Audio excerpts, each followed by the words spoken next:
Dunk party si Kai Sotto, binasic lang ang depensa na malalaking import ng Akita, may bumagsak pa kay Kai at solid ang supalpal na ito.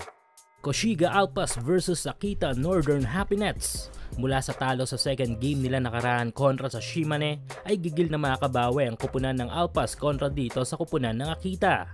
Opening ng first period ay naging agresibo sa opensa si Kai, isang dunk agad ang pilambungad sa mga kalaban.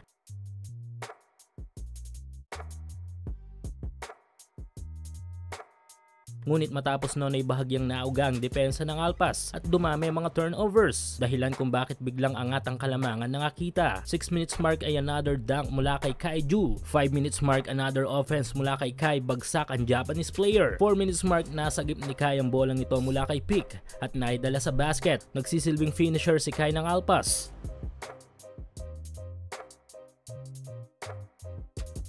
Last 1 minute ng first frame ay nakakuha pa ng basket si Kai sa pamamagitan ng basket attack na ito.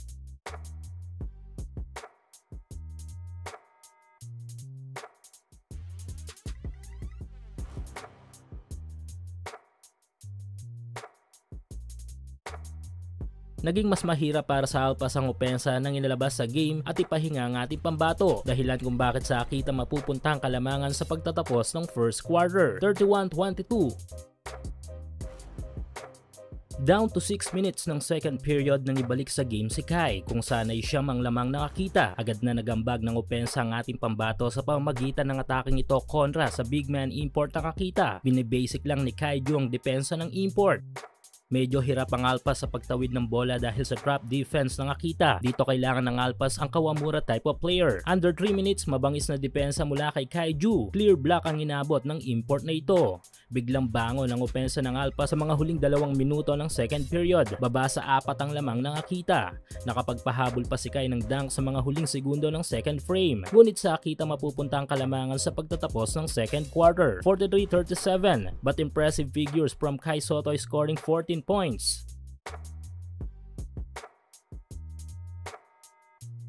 Ongoing pa rin ang up to 6,000 pesos bonus na ipinamimigay ni 1x sa inyong first cash in. Hulaan kung sino ang mananalo sa laro sa PBA, NBA, FIBA o sa kahit anong liga ng basketball sa Asia. At kung tama kay magkakapera ka, kaya i-click lang ang link sa ating comment section at ilagay ang promo code na makikita nyo sa ibaba ng screen.